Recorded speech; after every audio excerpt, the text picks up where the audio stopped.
Une astuce Excel existe pour scruter en détail le contenu d'un dossier à désigner. Cette astuce exploite Power Query et permet de fournir des informations d'une grande précision sur la nature et le type des fichiers. Et c'est d'ailleurs ce qu'illustre le résultat fourni à l'écran. De plus, des actualisations régulières peuvent être définies pour garder un listing toujours au dernier indice au gré des modifications entreprises dans le dossier concerné. Enfin, et comme vous pouvez le voir, des flèches de filtre se rendent automatiquement disponibles en en-tête du tableau pour isoler rapidement un ou des fichiers spécifiquement cherchés. Il convient de débuter les actions à partir d'un classeur vierge dans ce cas spécifique. Et tout de suite, pour entrer dans le vif du sujet, en haut de la fenêtre Excel, je vous invite à cliquer sur l'onglet Données pour activer son ruban, et puis dans la section Récupérer et transformer de ce ruban, nous allons cliquer sur le bouton Nouvelle requête. Dès lors, nous pointons sur la première commande à partir d'un fichier et dans la liste, nous cliquons sur à partir d'un dossier. Et là, comme vous le constatez, une boîte de dialogue apparaît au centre de l'écran. Elle permet de définir l'emplacement du dossier à analyser. Ce que nous faisons donc en cliquant sur le bouton Parcourir, et dans la boîte de dialogue qui suit, nous allons déployer l'arborescence de manière à pouvoir désigner un dossier en particulier donc que nous validons en cliquant sur le bouton OK de cette boîte de dialogue. Et de retour sur la première boîte de dialogue, il ne nous reste plus qu'à confirmer en cliquant de nouveau sur le bouton OK. Et vous allez le constater, une nouvelle fenêtre va apparaître, elle est en cours. Voilà, donc elle livre le listing structuré de tous les fichiers trouvés dans le dossier sélectionné. Grâce à elle, il est possible d'influer sur ce flot d'informations avant importation.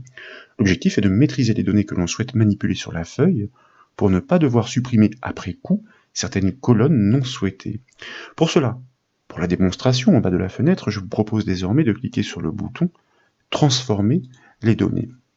Une nouvelle fenêtre apparaît, elle remplace la précédente. Nous venons de basculer dans l'éditeur Power Query. C'est un outil de requêtage capable de manipuler des données denses pour traiter l'information avec grande efficacité.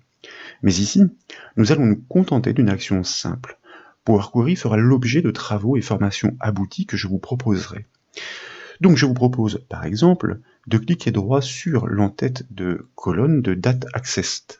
Et puis, dans le menu contextuel, nous allons choisir la commande Supprimer. À ce sujet, nous avons en effet déjà assez de détails avec la date de création et la date de modification. Puis, en haut à gauche de l'éditeur Power Query, nous allons maintenant cliquer sur le bouton Fermer et charger dans pour pouvoir atteindre la commande du même nom, Fermer et charger dans, afin de maîtriser l'emplacement de destination pour l'importation. Et une nouvelle boîte de dialogue apparaît.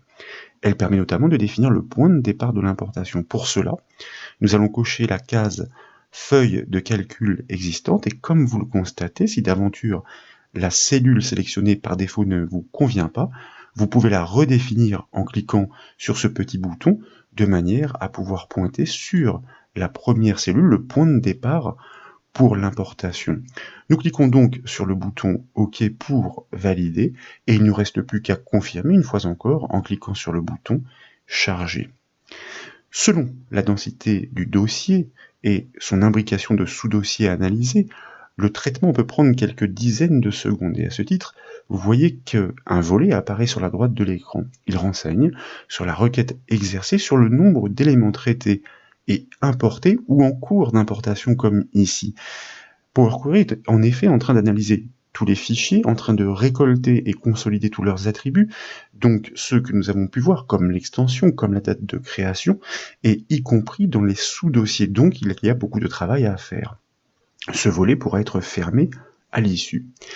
Petite remarque, ne soyez pas tentés d'exercer cette analyse sur un dossier trop volumineux. Pour son traitement, Power Query écrit ses bases de connaissances sur le disque principal, et ces bases sont très volumineuses et pourraient engorger rapidement votre espace de stockage s'il n'est pas suffisant. En attendant que Power Query ait terminé son importation, car vous voyez que nous sommes en train de progresser, eh bien, nous pourrions estimer qu'à l'issue de cette importation complète, une petite mise en forme apparaîtra judicieuse pour améliorer l'apparence du tableau construit automatiquement, si d'aventure celle qui vous est suggérée ne vous convient pas. Et en faisant défiler, voilà, et donc le traitement est terminé, nous avons patienté quelques secondes, ça n'a pas été trop long par rapport à la densité des informations récoltées, 344 fichiers avec tous les attributs qui leur sont associés.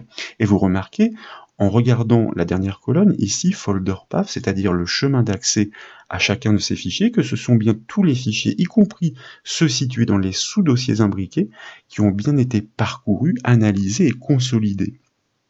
Parmi ces attributs, outre le nom du fichier, on peut noter donc la précision sur l'extension isolée dans sa propre colonne. De même, en plus du chemin complet dont nous venons de parler, il y a la précision sur les dates de modification et de création. C'est donc une belle synthèse qui est livrée pour autoriser désormais des traitements spécifiques sur la feuille grâce aux puissantes fonctions de calcul et d'analyse offertes par Excel. Et de plus, nous l'avions déjà évoqué en préambule de cette formation, les filtres se proposent en en-tête. Ils sont précieux pour isoler de l'information spécifique. Par exemple, nous pourrions ici décocher la case « Sélectionner tout » pour choisir uniquement les fichiers de type docx, c'est-à-dire les fichiers Word, et travailler directement sur une vue restreinte des éléments qui sont régulièrement mis à jour. Nous pourrions l'imaginer sur cet emplacement qui sera un emplacement partagé d'un serveur. Nous l'avons annoncé au début de cette formation, ce listing peut s'actualiser automatiquement à intervalles réguliers. Cet enjeu est particulièrement important pour les entreprises qui récoltent sur un serveur des données émanant de différents horizons. On peut par exemple imaginer les informations enrichies quotidiennement par les internautes sur un site web. Et pour le constater, en haut de la fenêtre Excel, je vous propose de cliquer de nouveau sur l'onglet Données pour réactiver son ruban. Et dans la section Connexion de ce ruban, nous allons cette fois cliquer sur le bouton Connexion. Dans la boîte de dialogue qui suit, la requête qui nous intéresse est présélectionnée puisqu'elle est seule à ce stade. Donc, nous pouvons directement cliquer sur le bouton Propriétés pour afficher une nouvelle fenêtre. Et là, je vous propose de cocher la case Actualiser toutes les.